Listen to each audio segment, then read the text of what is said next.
Welcome to That's Good Sports. I am Brandon. We only have to wait another 9 days before Vance Joseph is fired, Perna. Now, Pro Football Talk reported that the Broncos do intend to move on from Vance after this season. I, of course, reported that before them, and they probably used me as their source. So today, I will look at this meaningless game between the Broncos and the Raiders and pick a winner based on some sort of football observations. It's Monday Night Football on Christmas Eve between the Raiders and the Broncos. And just like Tickle Me Elmo, this would have been a great Christmas gift 20 fucking years ago. Back when Jon Gruden still had his sanity and all Vance Joseph was doing was sexually assaulting women at CU instead of ruining football teams. That's good sports.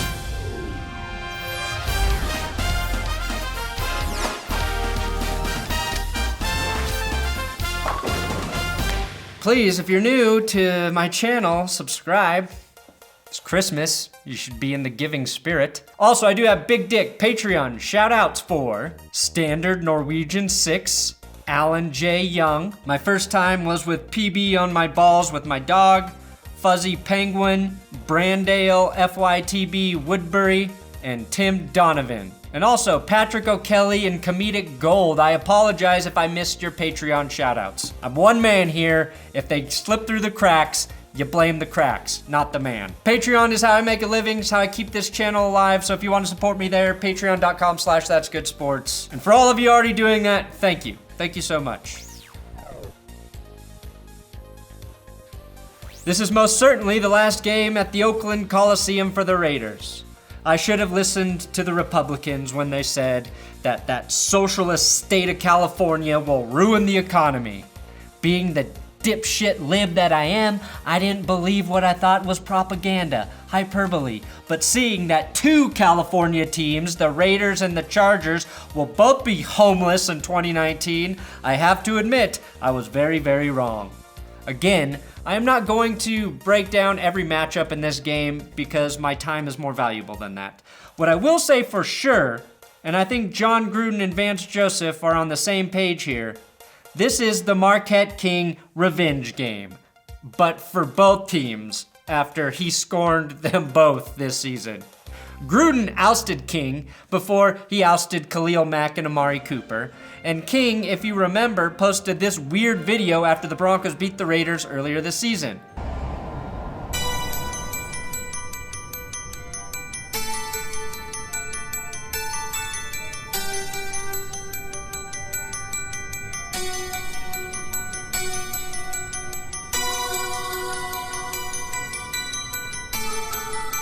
He teased us with a part 2, which I'm assuming we will never get to see.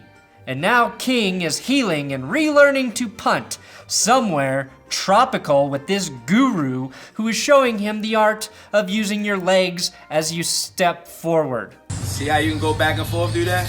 Go through that, go back and forth through that. Perfect, bro. What a master that guy is.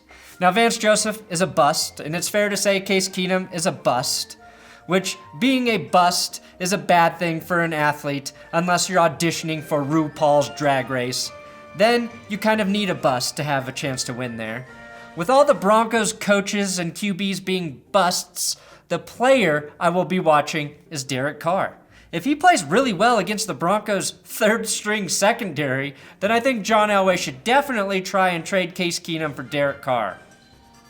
What could go wrong there? Luckily for Broncos fans, Jon Gruden swooped in and signed Nathan Peterman to the practice squad. If you were on the starting roster, I would have spent 2 hours talking about Nathan Peterman, but practice squad can't really justify that time. The Broncos reportedly were the other team interested in working Nathan Peterman out at some point, so again, thank you, John. Thank you, Mr. Gruden.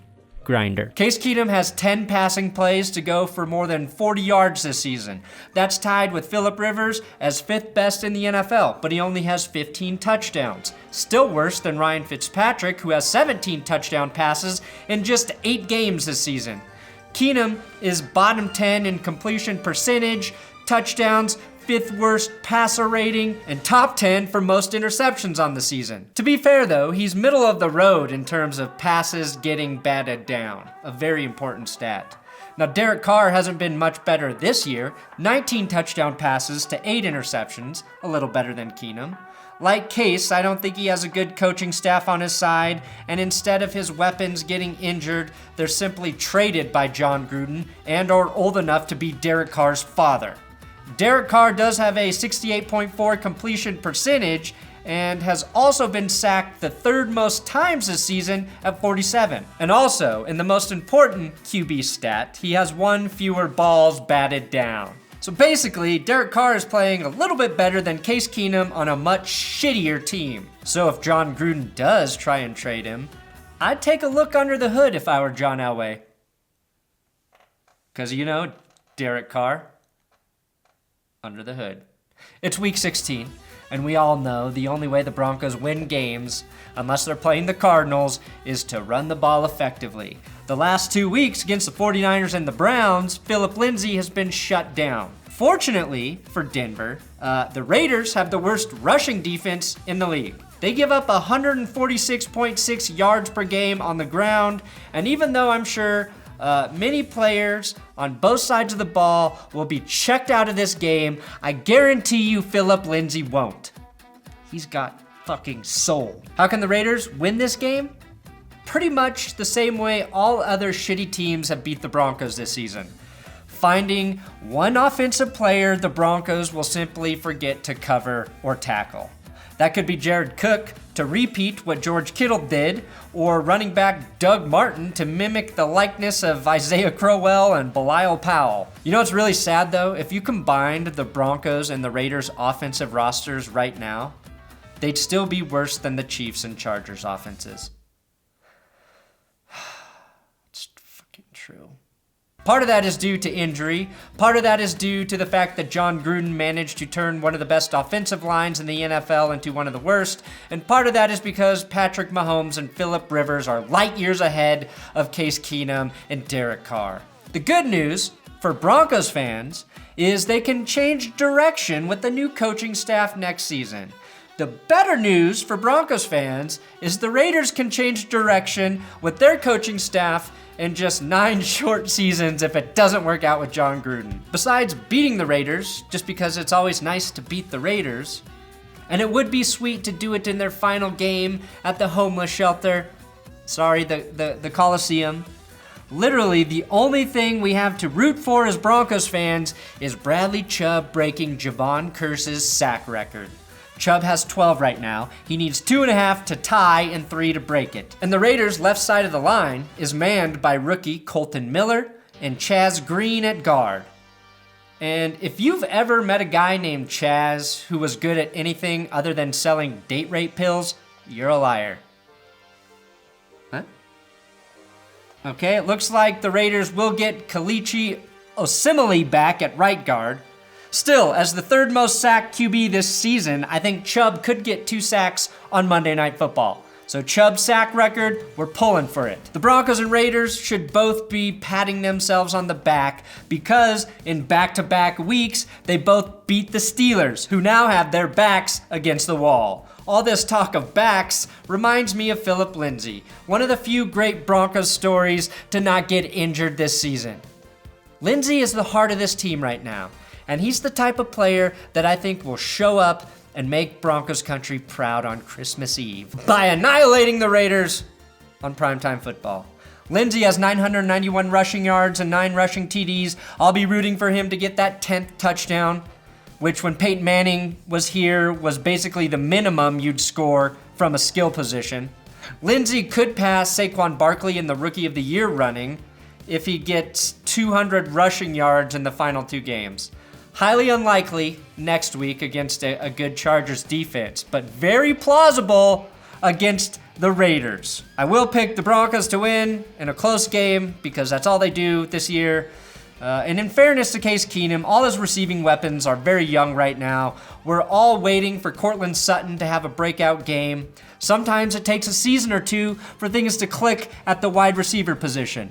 DT only had 22 and 32 receptions in his first 2 seasons, mainly because of Kyle Orton and Tim Tebow throwing him the ball. Julio Jones, even with Matt Ryan in Atlanta, only had 55 receptions his first season. So don't write him off. just yet. Don't write off DaeSean Hamilton.